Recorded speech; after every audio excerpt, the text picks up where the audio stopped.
زیادہ سے زیادہ وقت قرآن پاک پڑھیں، استغفار پڑھیں، درود پاک پڑھیں، یہ 3 ہی وظیفے ہیں ان کے ساتھ. اور رات کا وقت کوشش کریں قیام میں گزرے، نوافل میں گزرے، جہاں جہاں بھی آپ، اس کو ہم نے ضائع نہیں کرنا. ہمارے یہاں اعتکاف میں کافی لوگ انشاءاللہ آئیں گے. یہاں ہم نے یہ اہتمام کیا ہے کہ روز رات کو شب بیداری کی محفل، تراویح کے بعد یہ محفل شروع ہوگی، اور اس کے اندر تلاوت ہے، نعت شریف ہے، کچھ وعظ و نصیحت ہے، کچھ ذکر و فکر ہے.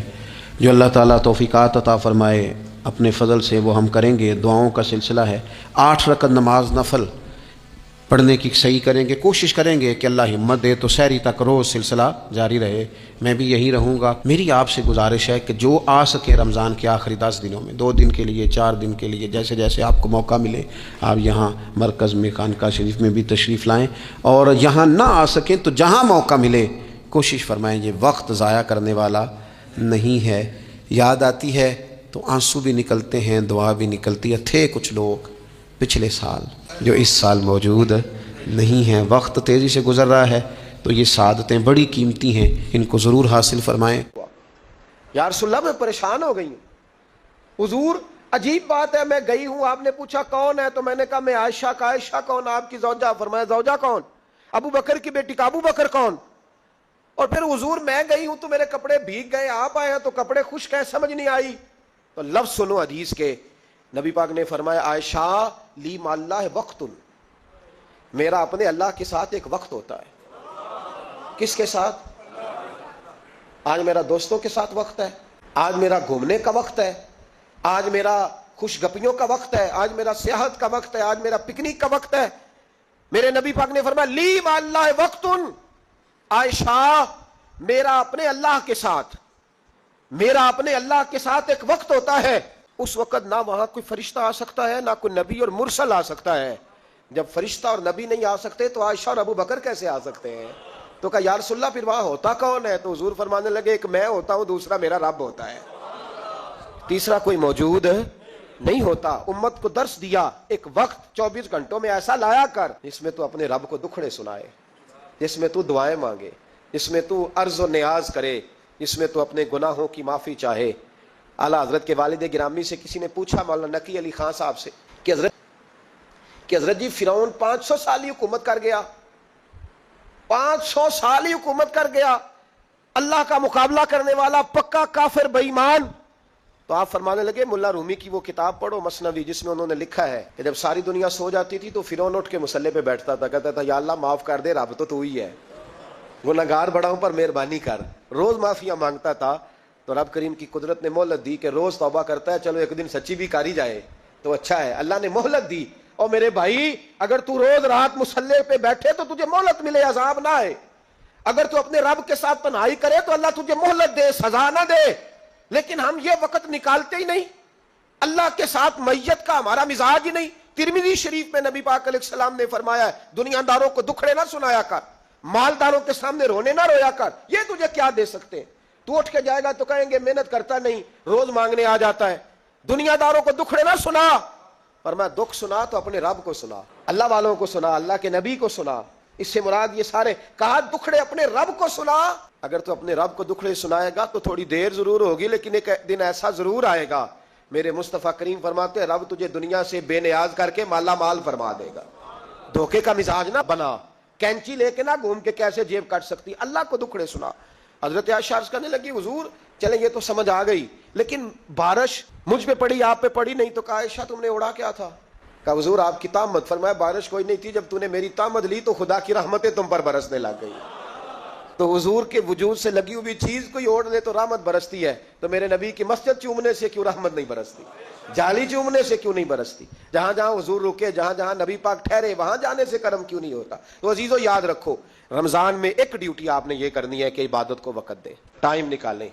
جو اتنے سے بھی فارغ ہے نا وہ 19ویں روزے تک کل فارغ ہو کے 20 کو اعتکاف بیٹھے. زندگی میں ایک دفعہ اعتکاف تو ویسے بڑا ضروری ہے. ہمارے بزرگوں نے لکھا ضروری ہے ایک بندہ اعتکاف کر لے زندگی میں ایک دفعہ، ہر سال کرے تو سنت ادا ہوگی. ویسے سنت مؤکدہ علی کفایہ ہے، بستی میں اگر کوئی بھی نہ بیٹھے گا تو سارے گناہگار ہوں گے. ہم انشاءاللہ اس مسجد میں اس سال اجتماعی اعتکاف کریں. میں نے یہ پروگرام بنایا ہے کہ لوگ اعتکاف تو بیٹھتے ہیں لیکن نہ بیچاروں کو قرآن مجید پڑھنا آتا ہے، نہ نماز وضو غسل کے مسائل آتے ہیں، نہ انہیں پتہ ہے کہ رات عبادت کیسے کرنی ہے. تو میں نے یہ ارادہ کیا اس سال میں نے معافی لیا ہاتھ باندھ کے.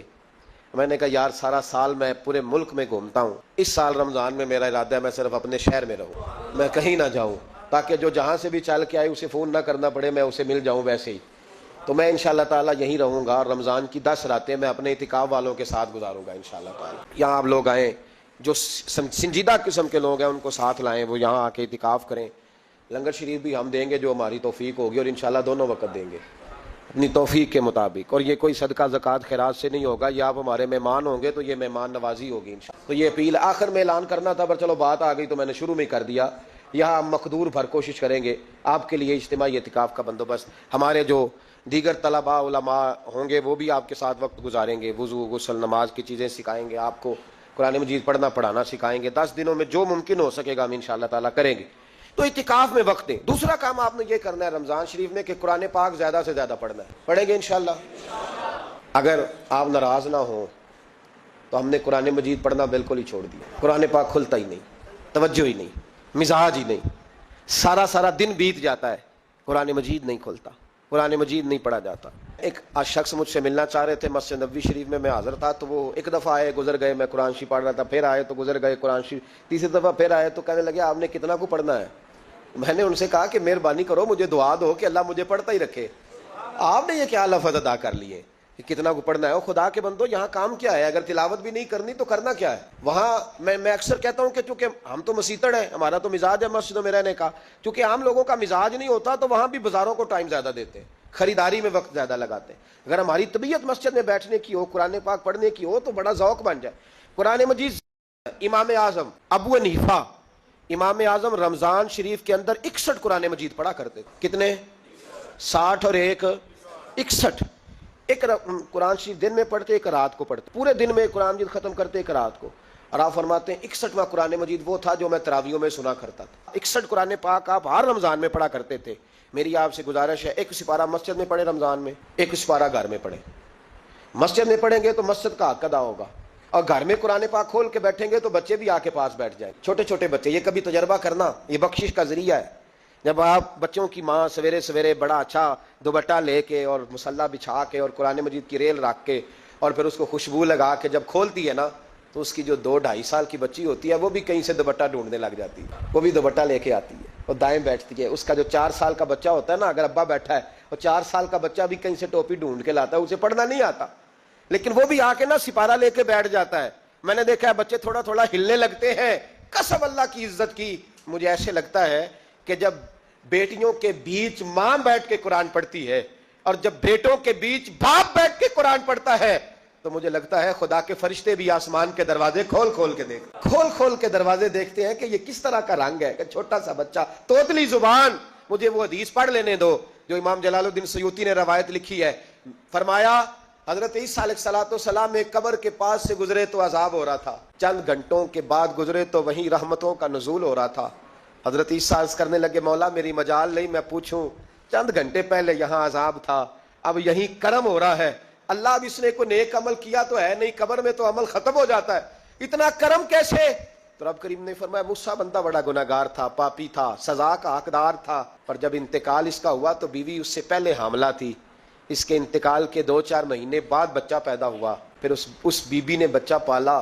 آج 4.5 سال کا بچہ مکتب گیا ہے, استاد نے بسم اللہ شریف پڑھائی ہے, اس کے بچے نے توتلی زبان پہ کہا بسم اللہ الرحمن الرحیم.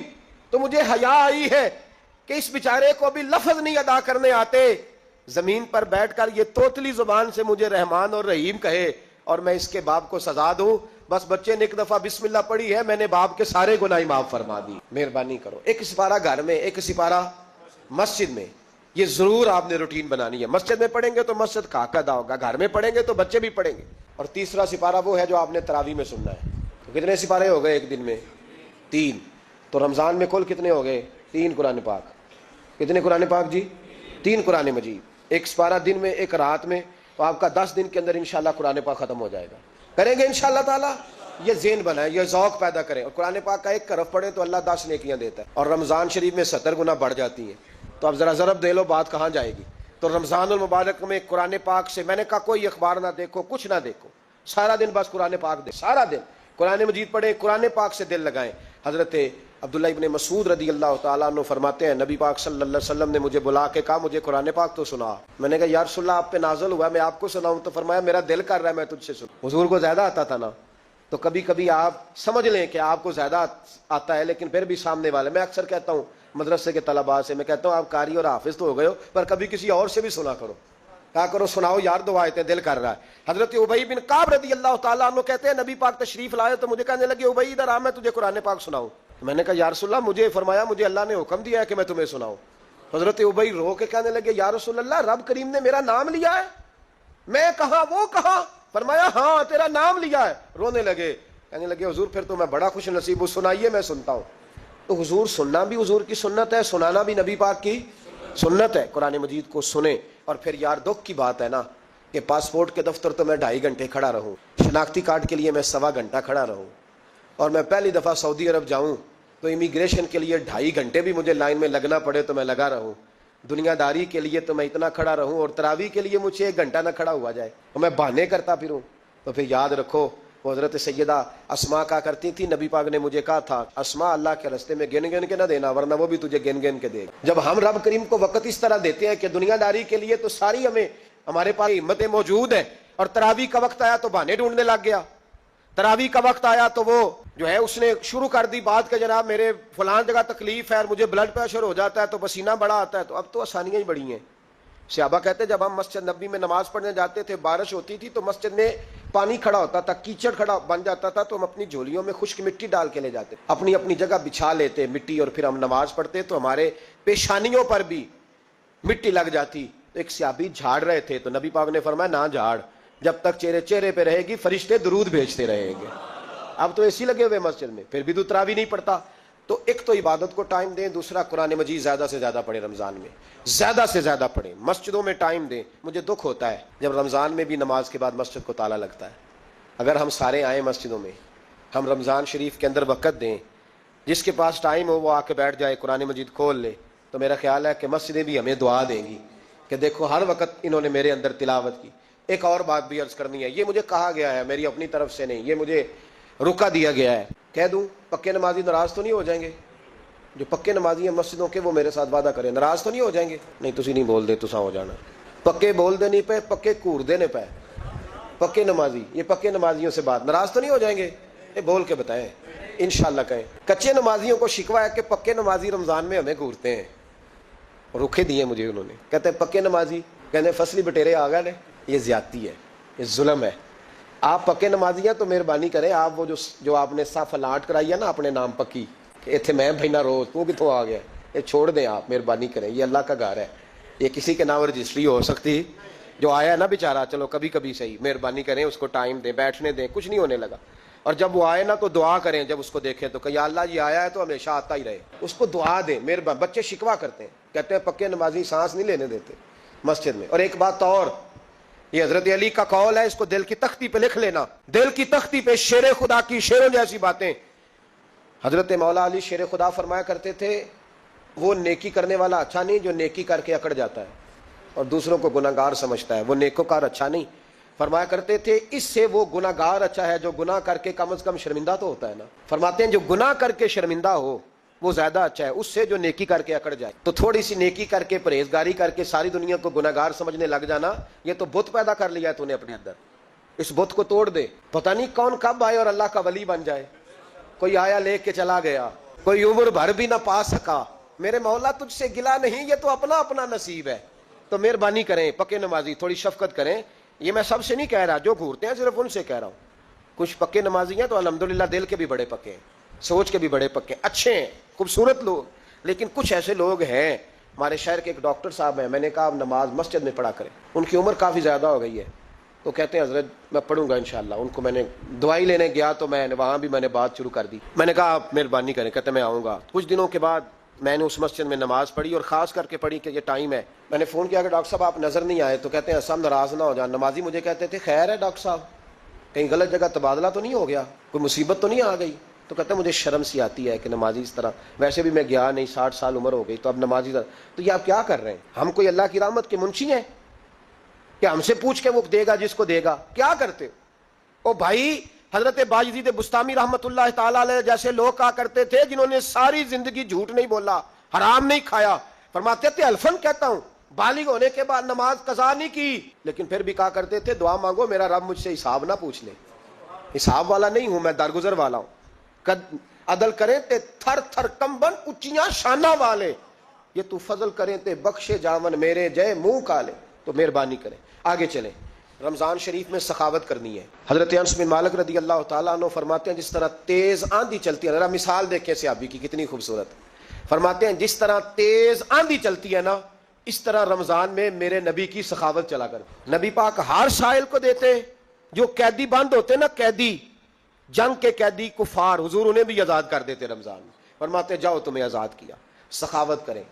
اور میرا مشورہ ہے اس دفعہ غریبوں سے غریب سخاوت کریں، نسخہ دے رہا ہوں امیر ہونے کا، تو سخی ہو جا، رب کریم تجھے امیر کر دے گا، سخی بن جا۔ مالا والے سخی نہیں ہوندے تے سخیاں کول مال نہیں ہوندا، ایتھے اوتھے دوواں جہان نہیں، سخی کنگال نہیں ہوندا، سخی بن جاؤ۔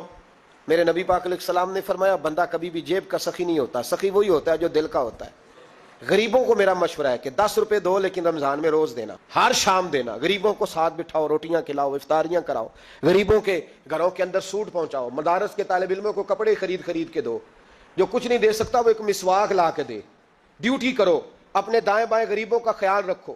جن گھروں میں اکثر دیکھتے ہو کہ دال کا شاپر جاتا ہے، وہاں رمضان شریف میں صبح صبح گوشت پہنچاؤ، مہربانی کرو۔ غریب امیر تو کسی کو تب دے گا جب اس نے ووٹ لینے ہوں گے، وہ تو وہاں زکوٰۃ دے گا جہاں سے اسے پتا ہوگا کہ میری تعریف اچھی ہوگی، وہ تو مسجد میں اس وقت خرچ کرے گا جب اس کا نام بار بورڈ پہ لکھا جائے گا۔ غریبوں تم نے ظلم کیا ہے، اگر تم اپنی 4 غریب بھائی مل کے ایک غریبنی بہن کا خیال رکھتے تو اس غریبنی کو محلے کے چودھری کے پاس نہ جانا پڑتا۔ اگر 4 غریب بھائی ایک غریب بھائی کا خیال کر لیتے، تھوڑے تھوڑے جو صاحب حیثیت تھے، تو وہ مجبور نہ ہوتا۔ مہربانی کرو۔ حضرت عبداللہ ابن عمر رضی اللہ تعالیٰ عنہ ہر روز مدینے کے مسکینوں کو ڈھونڈ کے لاتے تھے، فرماتے تھے کہ ان کو ایک تھیلا دینا میں عزت نہیں سمجھتا، ڈھونڈ کے لاتے غریبوں کو اور اپنے سامنے دسترخوان بچھاتے رمضان میں، اور پھر ان پہ کھانے چنتے اور فرماتے غریب کھائیں گے تو میرا اللہ راضی ہو، ساتھ بٹھا کے کھلاتے۔ ایک بڑی عجیب بات ہو گئی، گھروں میں ہو جاتی ہے، جن گھروں میں زیادہ مہمان آتے ہیں وہاں یہ مسئلے بن جاتے ہیں۔ ایک دن زوجہ کہنے لگی کھانا آپ کا یہ آج مہمان کو نہ لائیے گا، کہہ دیتی ہیں نا بیویاں کبھی کبھی، یہ نافرمانی نہیں۔ اگر آپ کو کھڑا کیا جائے نا رمضان میں روزہ رکھ کے باورچی خانے تو لگ پتہ جائے، اس کو نافرمانی نہ سمجھے، بیوی نے پکا کے نہیں دیا جی۔ تو حضرت عبداللہ ابن عمر کی زوجہ کہنے لگی آپ کا کھانا ہے، مہمانوں کا کوئی نہیں۔ تو حضرت عبداللہ ابن عمر کہنے لگے اللہ تجھے جزا دے، تو روز پکا کے دیتی ہے، چل اس طرح کر، مجھے سرکہ اور کھجور دے دے، روٹی میرے مہمان کو دے دے۔ آپ کی زوجہ رو پڑی، کہنے لگی اگر آپ افطاری والوں کا اتنا خیال کرتے ہیں تو میں نہ کروں؟ مجھے 10-20 منٹ کا ٹائم دے، میں اپنے اوپر وزن بوجھ ڈالوں گی، میں تھوڑی مشقت میں پڑوں گی، لیکن مہمانوں کے لیے افطاری کا ضرور بندوبست کروں گی۔ ہمارے ہاں تو افطاریاں بھی سیاسی ہیں، ووٹ اکٹھے کرنے کے لیے افطاریاں، اور ڈرو اللہ سے۔ کس کس نام پہ لوگ دنیا داری کریں گے، کس کس نام؟